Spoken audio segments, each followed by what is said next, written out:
Attention, Reds. Attention, Tricky Trees. The air at the city ground is electric, but it's not just about the glory of Europe. It's a proper wake-up call, a blend of relief and adrenaline that only our passion understands. We lived through a nightmare, a fierce struggle to get back, and now, here we are again, on the main stage. And what did we see in our European debut? A blinding show from a young lad who arrived quietly, but who is now? Now he's bellowing his name at our attack. A show so good that the main striker, well, the main striker might be on borrowed time. Our future, our captain, one of our key leaders, is at risk of losing his spot, his morale, his place that seemed absolutely nailed on. But that's just the tip of the iceberg, you see? We'd barely had time to catch our breath after that match, and the bombshell already dropped. One of our pillars, the man who makes our defense look like a sturdy wall. Suddenly, he felt something, and now we're asking ourselves, how serious is it? What could happen to our defensive rock? And we know, don't we? When the ship starts to rock, the doors begin to swing open, and a name that's no longer in the gaffer's plans, who was there, forgotten on the bench, might be saying his farewells. It looks like the bags are already packed for a quick exit. But what does this say about us? Is it a loss or a necessary clear out? A chapter that simply needs to be closed? And speaking of closing chapters, the European heavyweights are circling. The Sharks of football, the Predators, and one of them, a certain club from Manchester, has their eye on, a very keen eye, on one of our most precious talents, a player who is priceless to us, a lad who carries our midfield on his back. The question on everyone's lips is, does Forest actually intend to sell him? This guy, who is non-negotiable for us, could he be in the shop window come January? Could he be leaving? We've endured so much, we've bled so much, and now that we're finally back, are we going to lose a jewel? This story is far, very far from over, and we're just getting started. But before we dive headfirst into this emotional roller coaster, I need you. I need your solid support. So go ahead and leave a like, and most importantly, comment now, right down below. What do you think is going to happen to us? Which of these stories is the biggest worry? Because the first revelation, is going to properly shake the foundations of the Nottingham Forest attack. The sound of the ref's whistle, the slick pitch, our first Europa League match in years. We knew it would be tough, but what happened on the field? Was a bloody explosion, a performance, a revelation, a statement of intent, a player who arrived in silence, but who is now making a deafening noise, a guy who, until very recently, was a complete unknown quantity. And now he's our great hope up top. I'm talking, of course, about Igor Jesus, the name that erupted, the Brazilian who shone brighter than anyone, who bagged the crucial goals and completely overshadowed our established star, our main striker. We look at him now and ask ourselves, is this the end of one cycle? Is this the beginning of a whole new era? Because there's no denying it. His performance against Real Betis was absolutely devastating. He scored 2 goals, one with a header and one with a powerful strike. He proved to be a penalty box player with a genuine instinct for goal. But he also proved to be a player who links up play, who hunts the ball, who constantly hassles the defense. He's not just a finisher. He's a genuine headache for opponents. And the contrast? The contrast is brutal. Because on the other side, there's the man we're accustomed to seeing leading the line. The one who, for so long, has been our go-to man. The man who, even when out of form, was always our center forward. But now he has a serious competitor. A high CALIBRE competitor. A competitor who just scored 2 goals in a single European game. And the question we absolutely have to ask, we who live and breathe Nottingham Forest, is what happens to Chris Wood now? The press is already questioning. The fan base is already debating. Is Igor Jesus' great form a real threat to our experienced forward? Or is it just a purple patch, a spark that will soon fade? What will Ange Postecoglou do? He's a manager who thrives on competitiveness, who likes to see players fighting for a shirt.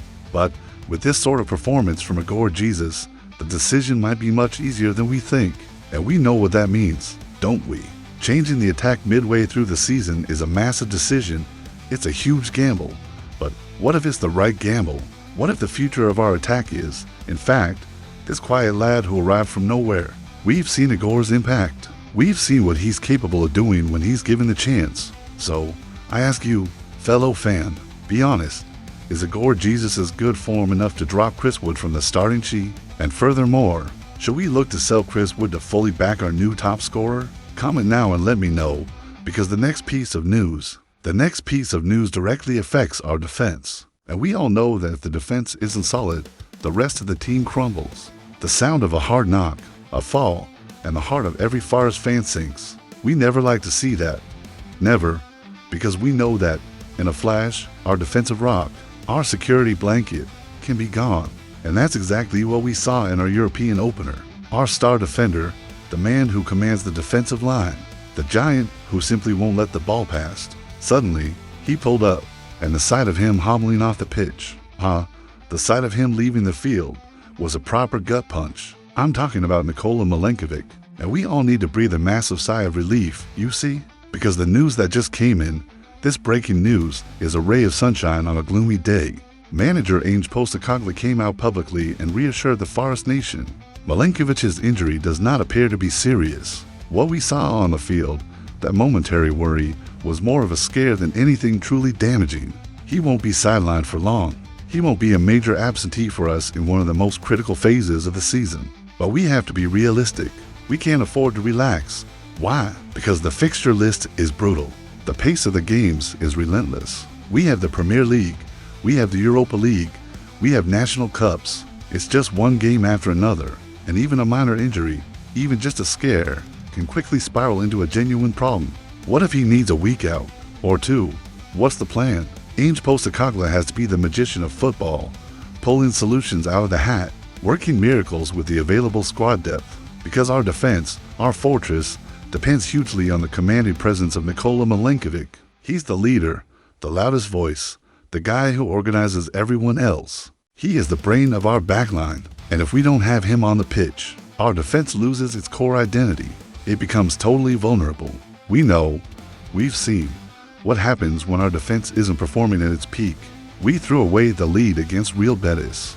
We've seen what can happen when we're not 100% focused. So yes, we can take a deep breath. But we cannot forget that our season is currently hanging by a thread, and that thread, even if it hasn't snapped right now, is stretched thin. It's under enormous pressure, and our manager knows that. He knows that Milenkovic's injury, however minor, is a stark reminder. A reminder that we need more, that we need strength, that we need reliable options. We cannot continue to live on the edge. We need genuine depth, players who can step in and get the job done without a drop-off. Because the next injury could be the fatal blow. So, I want to hear from you, fan. Do you think our defense has like-for-like replacements for Milenkovic? And does this injury, even if minor, make you more worried about our season stability? Comment now, because the next piece of news could well signal the last dance for a player who was once hugely important to us. The silence of the substitutes bench. The absence of his name on the team sheet. We've become used to this, become used to him not featuring. A player who once arrived with massive promise, with a big reputation, but who, suddenly, vanished, disappeared from our view. He's no longer an option. He's no longer in the plan. And now, the news we were already anticipating, but which hits us with a mix of relief and sadness, seems to be fully confirmed. The bags are packed, the destination an exotic locale. A fresh start for him, and the end of a spell that, to be honest, just didn't work out. I'm talking, of course, about Emmanuel Dennis, the Nigerian forward, who is not in Nottingham Forest's plans, is reportedly in advanced talks to transfer to Al-Shabaab in Saudi Arabia. And we have to face the hard truth, don't we? It was an investment that failed to pay off, a gamble that came to absolutely nothing. And now, it seems he will be leaving for free, as a free agent. A loss for the club, in a financial sense. Yes, we invested, we gambled, but on the other hand, it's a huge relief. It's the chance to clear out the squad, to get rid of a hefty wage. It's the opportunity for Ange Postecoglou to fully mold the team exactly how he wants it. Without Deadwood, without players who are clearly not part of his project, the departure of Emmanuel Dennis won't dramatically change our season. We know that. But it symbolizes something far greater. It symbolizes a change in mindset, a new philosophy that is being fully implemented at Forest, a philosophy that values commitment, hard graft, and the hunger to win. And if the player doesn't fit in, if he doesn't bring what the manager demands, then he has to go. It's a harsh decision, but a necessary one. And we can see that the club is making that decision. We can see that the exit door is wide open for anyone who isn't prepared to fight tooth and nail. And for a team that is trying to rebuild itself, that is trying to return to its glory days, this is the only correct attitude. You have to cut what isn't working. You have to clean out the house so that the new regime can truly begin. So, fan, the departure of Emmanuel Dennis, even if it's not front page news, is important. It marks the conclusion of a chapter and the start of a whole new journey. But I want to hear from you. Do you think Nottingham Forest should have tried to negotiate a fee for Dennis? Or is it better for him to leave for free so we can completely wash our hands of the problem? Comment now, because the next piece of news is a massive twist, and it involves a name we know very well. We know that the transfer market is a game of high-stakes chess. A move here, another there, a secret clause, an agreement behind closed doors. And now, a piece of information has just been leaked that is seriously shaking the club's structure. A name we thought was a temporary fix. A name that, suddenly, could become permanently ours. But not by choice, but by a binding obligation. I'm talking about Douglas Luiz. Yes, the midfielder we brought in on loan from Juventus has a clandestine clause in his contract, a mandatory buy clause. And what does that actually mean? It means that if we successfully avoid relegation, if we secure our place in the Premier League, we will be forced to buy Douglas Luiz. That is absolutely right. We won't have the option. We will have the obligation to fork out a substantial sum to secure him permanently. And the news is a huge mixture of emotions, isn't it? On the one hand, it's good to know that a quality player like him can stay with us for the long term. He is a talented player who has the potential to be one of the vital cogs in our midfield. We saw what he did previously at Villa. We saw what he does for the Brazilian national side. He has quality, no doubt about it. But, on the other hand, it's a clause that is mandatory. What does this truly say about us? That we have a plan B, a plan C, just in case things don't go according to the perfect script? Or that we're simply playing by the market rules, doing what's necessary to bring in the very best players? We lived through a nightmare last season. We only just scraped through. And now, we have a clause that commits us to buying a player if we manage to survive. Is it a risk? Yes. Is it a huge gamble? Absolutely. But it's a gamble we simply had to take. Because ultimately, the most important thing is to remain in the Premier League. It's to guarantee our survival, our permanence on the main stage of English football. And if permanence costs the purchase of a talented player like Douglas Luiz, we accept it. We pay the fee. We fully embrace the player. Because we know that, in the end, what truly matters is the team. And what matters is us, the fans. And we need players like him to stay up there.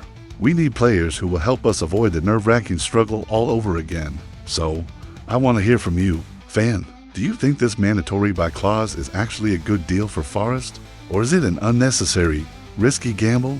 Comment now, because the last piece of news is the biggest of all, and it involves one of our most treasured possessions. The alarm bells are ringing. We stop breathing entirely. The name of one of our greatest talents is all over the headlines. And he's not in the headlines for a goal, or an assist, or a man of the match performance. He's in the headlines for a transfer rumor. A rumor that points directly to one of the biggest clubs in the world, one of our biggest rivals. We thought this day would never come, but it has arrived. I'm talking, of course, about Elliot Anderson. Our engine, our brains, our crown jewel. The player who was recently voted man of the match in both games for the England national team. The player who, according to the media, is one of the best young midfielders anywhere in Europe. The player who, for us, is completely non-negotiable. But Manchester United have their eyes glued to him. The club from Manchester, one of the genuine sharks of football, is sniffing around, is probing, is ready to pounce. And the question we must ask, that we must face head on, is, what does Nottingham Forest actually think about this? And the answer is a massive wave of relief. According to reports, Nottingham Forest has absolutely no intention of selling Elliot Anderson in January. The club views him as a priceless asset. The club genuinely believes he is the best young midfielder in Europe. And, crucially, the player himself is happy. He is fully committed. The club invested heavily in him, gave him the chance to truly shine in the Premier League, and the result is clear to see on the pitch. He is our engine, our brains, our leader. He created more chances than any other player in the match against Real Betis. He has more key passes than the majority of players in the entire Premier League. He is the heart and soul of our team, and the club knows it. The club knows it simply cannot afford to offload a player like him. It would be a monumental error, a betrayal of the fans, a clear sign of weakness. And we are not weak. We don't bow down to anyone. We don't sell our best talents. We don't discard our absolute pillars. We are absolutely not going to let Manchester United steal our treasure, because we have a clear philosophy. We have a long-term plan, and the plan is to build a team around players like Elliot Anderson. It's to make the City Ground his home for years to come. It's to give him the chance to become a true club legend, because we know, we can feel it, that the future of Nottingham Forest passes directly through players like him, and we are not going to give up on him. No way. We're going to hold on to him with a vice-like grip. We're going to protect him. We're going to do whatever it takes for him to continue wearing the Forest shirt, because he is not just another player. He is our hope. He is our future. And the future, my friends, is right now. What we've done in Europe, what we're doing in the Premier League, what we're doing in this transfer window, all this tells us one thing. We're back. We are back where we belong. And we're not going anywhere. We're not going to bow down. We're not going to sell ourselves short. And we are going to build a team of champions. A team we can be truly proud of. A team we can call our own. So, I ask you, does this current moment for Forest, with this increasingly strong squad, with this clear stance in the market, fill you with pride? Do you think we'll go far this season? Like, comment, subscribe to the channel. We'll see you in the next video. Stay tuned, because we have a huge surprise for you.